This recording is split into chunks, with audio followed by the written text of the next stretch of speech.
and of Green Gables. Chapter 28.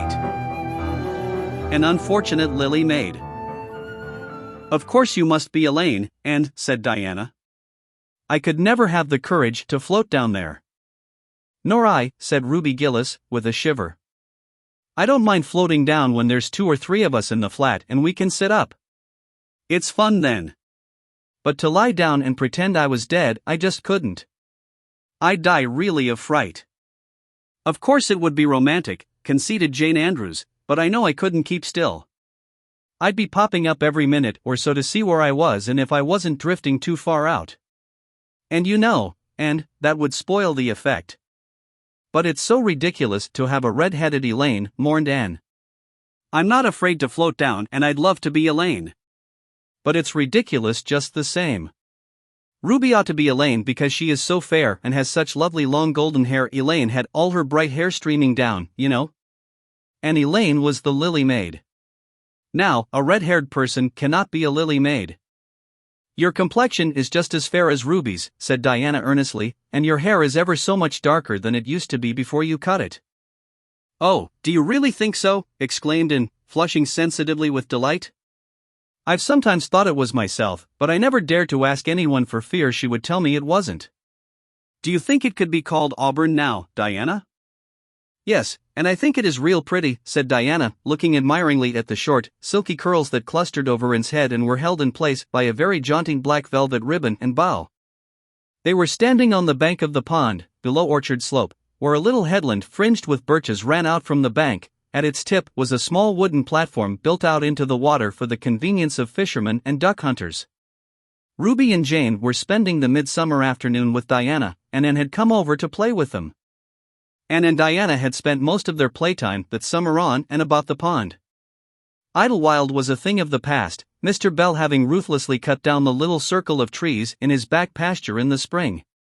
Anne had sat among the stumps and wept, not without an eye to the romance of it, but she was speedily consoled, for, after all, as she and Diana said, big girls of 13, going on 14, were too old for such childish amusements as playhouses, and there were more fascinating sports to be found about the pond. It was splendid to fish for trout over the bridge, and the 2 girls learned to row themselves about in the little flat-bottomed dory Mr. Barry kept for duck shooting. It was Anne's idea that they dramatize Elaine. They had studied Tennyson's poem in school the preceding winter, the superintendent of education having prescribed it in the English course for the Prince Edward Island schools. They had analyzed and parsed it and torn it to pieces in general until it was a wonder there was any meaning at all left in it for them, but at least the fair Lily Maid and Lancelot and Guinevere and King Arthur had become very real people to them, and Anne was devoured by secret regret that she had not been born in Camelot. Those days, she said, were so much more romantic than the present. Anne's plan was hailed with enthusiasm. The girls had discovered that if the flat were pushed off from the landing place it would drift down with the current under the bridge and finally strand itself on another headland lower down which ran out at a curve in the pond. They had often gone down like this, and nothing could be more convenient for playing Elaine.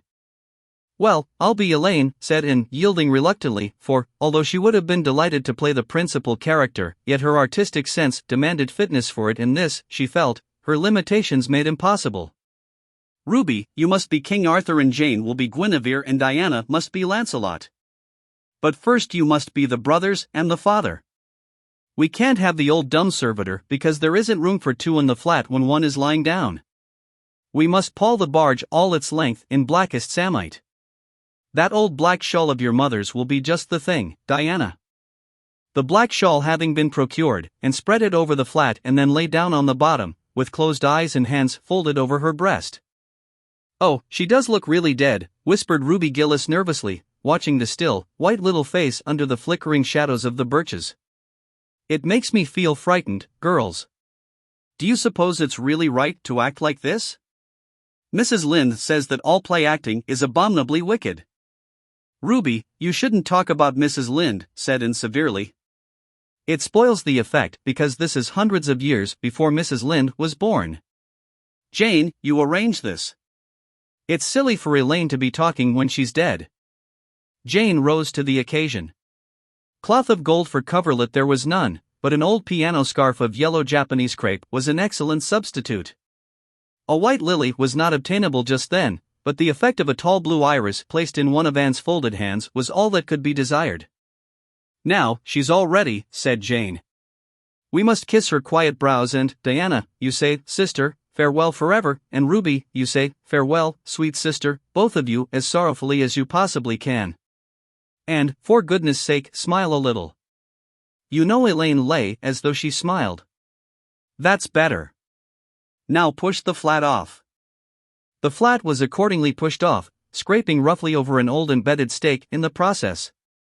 Diana and Jane and Ruby only waited long enough to see it caught in the current and headed for the bridge before scampering up through the woods, across the road, and down to the lower headland where, as Lancelot and Guinevere and the king, they were to be in readiness to receive the Lily Maid.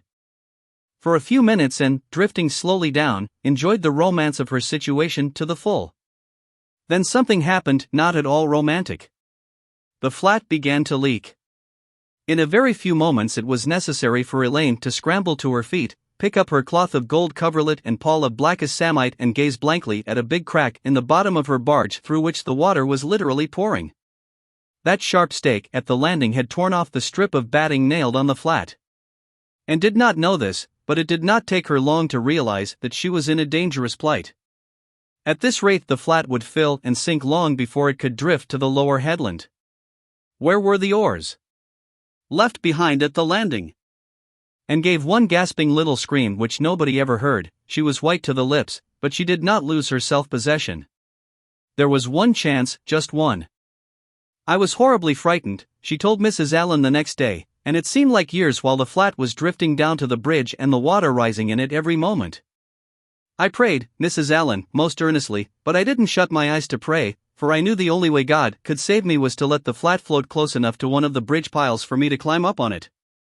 You know the piles are just old tree trunks and there are lots of knots and old branch stubs on them. It was proper to pray, but I had to do my part by watching out and right while I knew it. I just said, 'Dear God, please take the flat close to a pile and I'll do the rest,' over and over again."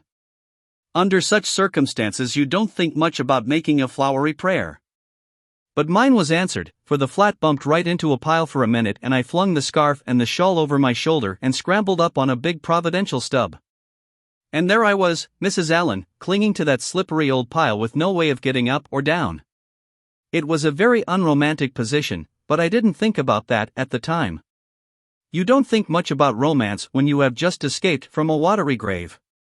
I said a grateful prayer at once and then I gave all my attention to holding on tight, for I knew I should probably have to depend on human aid to get back to dry land. The flat drifted under the bridge and then promptly sank in midstream. Ruby, Jane, and Diana, already awaiting it on the lower headland, saw it disappear before their very eyes and had not a doubt but that Anne had gone down with it. For a moment they stood still, white as sheets, frozen with horror at the tragedy, then, shrieking at the tops of their voices, they started on a frantic run up through the woods, never pausing as they crossed the main road to glance the way of the bridge. Anne, clinging desperately to her precarious foothold, saw their flying forms and heard their shrieks. Help would soon come, but meanwhile her position was a very uncomfortable one. The minutes passed by, each seeming an hour to the unfortunate Lily Maid. Why didn't somebody come? Where had the girls gone? Suppose they had fainted, one and all? Suppose nobody ever came? Suppose she grew so tired and cramped that she could hold on no longer? And looked at the wicked green depths below her, wavering with long, oily shadows, and shivered. Her imagination began to suggest all manner of gruesome possibilities to her. Then, just as she thought she really could not endure the ache in her arms and wrists another moment, Gilbert Blythe came rowing under the bridge in Harmon Andrews's dory. Gilbert glanced up and, much to his amazement, beheld a little white scornful face looking down upon him with big, frightened but also scornful grey eyes. "Anne Shirley! How on earth did you get there?" he exclaimed. Without waiting for an answer he pulled close to the pile and extended his hand. There was no help for it, and, clinging to Gilbert Blythe's hand, scrambled down into the dory, where she sat, drabbled and furious, in the stern with her arms full of dripping shawl and wet crepe. It was certainly extremely difficult to be dignified under the circumstances. "What has happened?" Anne asked Gilbert, taking up his oars. "We were playing Elaine," explained Anne frigidly, without even looking at her rescuer, "and I had to drift down to Camelot in the barge, I mean the flat." The flat began to leak and I climbed out on the pile. The girls went for help. Will you be kind enough to row me to the landing? Gilbert obligingly rowed to the landing and Anne, disdaining assistance, sprang nimbly on shore. I'm very much obliged to you, she said haughtily as she turned away. But Gilbert had also sprung from the boat and now laid a detaining hand on her arm. Anne, he said hurriedly, look here. Can't we be good friends? I'm awfully sorry I made fun of your hair that time. I didn't mean to vex you and I only meant it for a joke. Besides, it's so long ago. I think your hair is awfully pretty now, honest I do. Let's be friends. For a moment Anne hesitated. She had an odd, newly awakened consciousness under all her outraged dignity that the half-shy, half-eager expression in Gilbert's hazel eyes was something that was very good to see. Her heart gave a quick, queer little beat. But the bitterness of her old grievance promptly stiffened up her wavering determination.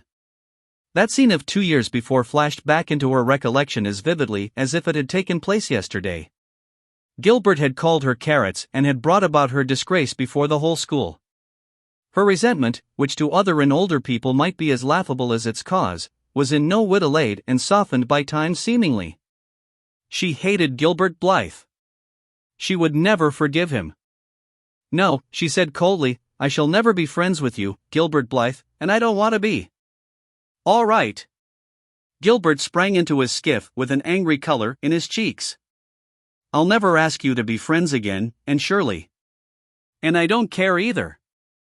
He pulled away with swift defiant strokes, and Anne went up the steep, ferny little path under the maples. She held her head very high, but she was conscious of an odd feeling of regret. She almost wished she had answered Gilbert differently. Of course, he had insulted her terribly, but still. Altogether, Anne rather thought it would be a relief to sit down and have a good cry. She was really quite unstrung, for the reaction from her fright and cramped clinging was making itself felt. Halfway up the path she met Jane and Diana rushing back to the pond in a state narrowly removed from positive frenzy. They had found nobody at Orchard Slope, both Mr. and Mrs. Barry being away. Here Ruby Gillis had succumbed to hysterics, and was left to recover from them as best she might, while Jane and Diana flew through the haunted wood and across the brook to Green Gables. There they had found nobody either, for Marilla had gone to Carmody and Matthew was making hay in the back field. Oh, and, gasped Diana, fairly falling on the former's neck and weeping with relief and delight, oh, and we thought you were drowned and we felt like murderers, because we had made you be Elaine. And Ruby is in hysterics, oh, and how did you escape? I climbed up on one of the piles, explained Anne wearily, and Gilbert Blythe came along in Mr. Andrews's dory and brought me to land. Oh, Anne, how splendid of him. Why, it's so romantic, said Jane, finding breath enough for utterance at last. Of course you'll speak to him after this. Of course I won't, flashed Anne, with a momentary return of her old spirit. And I don't want ever to hear the word romantic again, Jane Andrews. I'm awfully sorry you were so frightened, girls. It is all my fault. I feel sure I was born under an unlucky star. Everything I do gets me or my dearest friends into a scrape. We've gone and lost your father's flat, Diana, and I have a presentiment that we'll not be allowed to row on the pond anymore. Anne's presentiment proved more trustworthy than presentiments are apt to do. Great was the consternation in the Barry and Cuthbert households when the events of the afternoon became known. Will you ever have any sense? Anne groaned Marilla. Oh, yes, I think I will, Marilla returned Anne optimistically. A good cry, indulged in the grateful solitude of the east gable, had soothed her nerves and restored her to her wonted cheerfulness. I think my prospects of becoming sensible are brighter now than ever. I don't see how, said Marilla. Well, explained Anne, I've learned a new and valuable lesson today. Ever since I came to Green Gables I've been making mistakes, and each mistake has helped to cure me of some great shortcoming. The affair of the amethyst brooch cured me of meddling with things that didn't belong to me. The haunted wood mistake cured me of letting my imagination run away with me.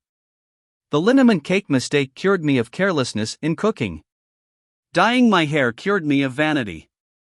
I never think about my hair and nose now, at least, very seldom. And today's mistake is going to cure me of being too romantic.